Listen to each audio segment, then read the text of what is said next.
अस्सलामुअलैकुम दोस्तों, कैसे हैं आप सब। मैं आप सबको यूट्यूब चैनल इंग्लिश लिटरेचर पर वेलकम कहती हूँ।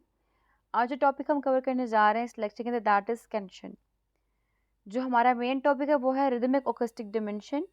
हम लोगों ने प्रीवियस लेक्चर के अंदर इसका जो पार्ट था metre and variation of metre वो कवर कर लिया, और मैंने आपको एक लिंक रिकमेंड किया था उसके डिस्क्रिप्शन के अंदर। अगर आपने वो देखा है तो वेल एंड गुड, क्योंकि उसको देखने के बाद आपको स्कैंशन और बाकी जो टॉपिक है इसके अंदर वो काफ़ी अच्छे से क्लियर हो जाएंगे।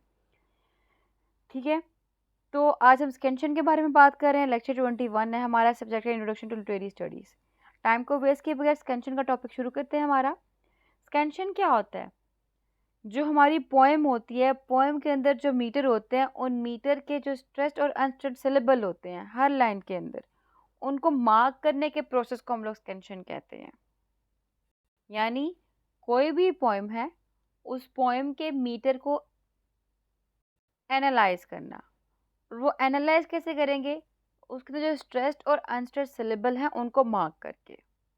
इस प्रोसेस के थ्रू हम लोग हर पोएम के अंदर, हर लाइन के अंदर जो फीट है, पोएटिक फीट, उसको एनालाइज करते हैं, और जो पोएम के अंदर, जो लाइन के अंदर रिदमिक पैटर्न है उसको एनालाइज करते हैं। कैसे करते हैं? वही स्ट्रेस्ड अनस्ट्रेस्ड सिलेबल को मार्क करके मीटर को देखते हैं। तो scansion is the process of analyzing a poem's meter by marking the stressed and unstressed syllables in each line. It involves identifying the poetic feet within a line and determining the overall rhythmic pattern of the words. The purpose of scansion is to understand the poem's structure and to appreciate the poet's use of rhythm and meter to convey meaning and create an aesthetic effect. स्कैंशन की समझ लग गई? अब कैसे step one by one हम देखते कैसे step जो हैं वो फॉलो किए जाते हैं, क्या परफॉर्म किया जाता है स्कैंशन करने के लिए। पहला स्टेप है कि हम लोगों ने पोएटिक फीट को एनालाइज करना है, आइडेंटिफाई करना है। यानी हम लोगों ने पहले पोएम को पढ़ना है। पोएम को पढ़ते हुए देखना है कि इसके अंदर कौन सा पैटर्न यूज़ किया गया हुआ है। स्ट्रेस्ड अनस्ट्रेस्ड है, अनस्ट्रेस्ड स्ट्रेस्ड है, अनस्ट्रेस्ड अनस्ट्रेस्ड स्ट्रेस्ड है, या stressed stressed unstressed syllable use किए गए हैं, किस फॉर्म में लिए गए हैं। ठीक है, यानी हम लोग देखेंगे जो मीटर का मीटर है वो कौन सा यूज़ किया, यानी कि आयम्स की फॉर्म में है, यानी कि अनस्ट्रेस्ड स्ट्रेस, टॉर्शिक की फॉर्म में है, एनापेस्ट की फॉर्म में है, डेक्टल्स की फॉर्म में है। ये सब क्या है? हम लोग लेक्चर नंबर प्रीवियस वाला जो 20 था उसमें कवर कर चुके हैं इन डिटेल कि आयम क्या होता है, टॉर्शिक क्या होता है, एनापेस्ट क्या है, डेक्टल्स क्या है, और स्पॉन्डिस, इनमें से किस फॉर्म में जो है वो सिलेबल्स मौजूद हैं, यानी एक फीट मौजूद है। पता लग गया हम लोगों को? जब हम लोगों ने एनालाइज कर लिया, यानी कि आइडेंटिफाई कर लिया पोएटिक फीट, उसके बाद हम लोगों ने सिलेबल को मार्क करना है। क्या? Once you identify the stressed and unstressed syllables, mark them accordingly. The most common way to mark the syllable is using symbols. ये सिंबल है हमारे पास अनस्ट्रेस्ड का, और ये सिंबल है हमारे पास स्ट्रेस्ड का। लेकिन आप अनस्ट्रेस्ड के लिए यू लिख लें और स्ट्रेस्ड के लिए एस लिख लें। ठीक, सिलेबल को मार्क करने के बाद divide the lines into feet. अब उन लाइन को फीट के अंदर डिवाइड कर लें। Group the marked syllables into feet. Each foot will have a specific pattern of stressed and unstressed syllable. अब इसके बाद क्या है? Indicate the metre. अब मीटर को इंडिकेट करना है। After identifying the feet in each line, count the number of feet in a line to determine the line's overall meter.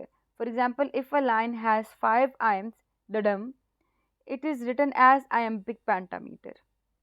फिर consider variations. Many poems use variations in meter to create a more natural or expressive rhythm. Look for variations such as substitutions, replacing one type of foot with another, or occasional extra syllable known as feminine ending to identify the poem's unique rhythmic qualities. अब मैं आपको example दिखाती हूँ, उससे आपको ज़्यादा अच्छे से क्लियर हो जाएगा। Shall I compare thee a summer's day. अब यहाँ पे हमने ये किया, shall I compare thee to a summer day. पहला स्टेप क्या था? हमने पोएटिक फिट देखना है। हमारे पास शैल, ये हमारे पास क्या पैटर्न है? अनस्ट्रेस्ड स्ट्रेस का पैटर्न चल रहा है। आई कंपेयर, कंपेयर जो है हमारे पास 3 सिलेबल आ गए, यानी कि टॉर्शी का पैटर्न चल रहा है। दी, फिर टॉर्शी का पैटर्न चल रहा है। फिर समर्स डे, ये क्या हमारे पास आ गया कि शैल आई है, कंपेयर है, दी टू है, समर्स है और डे है, 5 हो गए। पहला हमारे पास शैल आई एम की फॉर्म में है, फिर कंपेयर हमारे पास टॉर्शी की फॉर्म में है, दी टू टॉर्शी की फॉर्म में है, और अगेन समर भी हमारे पास टॉर्शी की फॉर्म में है, और आई एम हमारे पास डे हमारे पास आई एम की फॉर्म में है। और आई एम क्या होता है? पहला अनस्ट्रेस सिलेबल, दूसरा स्ट्रेस सिलेबल। फिर हमारे पास अगर हम ये देखें, टॉर्शी को देखें, उसमें हमारे पास पहला स्ट्रेस सिलेबल, दूसरा अनस्ट्रेस सिलेबल होता है। ठीक, यानी कि unstress stressed, stressed unstressed, stressed unstressed, stressed unstressed और अनस्ट्रेस्ड स्ट्रेस्ड, ये हमारे पास फॉर्म चल रही है।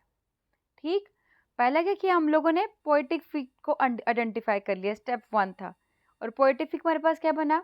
आई एम, टॉर्शी, टॉर्शी, टॉर्शी, आई एम। अब हम लोगों ने सिलेबल को मार्क करना है। फिर हम लोगों ने सिलेबल को मार्क कर लिया, ये यहाँ पे साइन है, लेकिन हम लोगों ने इस तरह यू और एस के फॉर्म में लिख लेना है। सिलेबल को मार्क करने के बाद हम लोगों ने उसको फीट में डिवाइड कर लेना है। हमारे पास क्या हुआ? शेल लाई 1 फीट हो गया, कंपेयर दूसरा, दी टू 1 फीट हो गया, आसमर अगला फीट हो गया, डे उससे अगला फीट हो गया, यानी हमारे पास टोटल 5 फीट बन गए। 2 सिलेबल मिलकर 1 फुट बनाते हैं, आपको याद है ना वाली बात? तो यहाँ पर टोटल 10 सिलेबल हैं, 10 सिलेबल मिलके 5 फीट बना रहे थे हमारे पास। तो इंडिकेट द मीटर, अब हम लोगों ने मीटर इंडिकेट करना, वो क्या बना हमारे पास? आयम्बिक पेंटामीटर, यानी कि 5 आयम्स वाला हमारे पास यहाँ पे वो मीटर बना है। ठीक हो गया, ये था हमारा स्टेप्स। तो scansion helps readers to appreciate the poem's musicality, understand the poet's intended rhythm, and gain insight into the poem's emotional and thematic elements as expressed through its meter. Clear? तो स्कैंशन का प्रोसेस आपको clear हो चुका? क्या हुआ है, होता है कि स्कैंशन बेसिकली प्रोसेस ही है कि जिसके अंदर हम लोगों ने मीटर को एनालाइज करना है, किस तरह से स्ट्रेस्ड और अनस्ट्रेस्ड सिलेबल्स को मार्क करके। ये था हमारा आज का लेक्चर। तो आई होप कि आपको आज की जो वीडियो है वो क्लियर हो चुकी हो, कि वीडियो पसंद आई तो इसको लाइक भी करिएगा, कमेंट्स में अपने ओपिनियन भी शेयर करिएगा, हमारे चैनल को सब्सक्राइब करना मत भूलिएगा, दुआ में खास याद रखिएगा। Stay tuned, take care.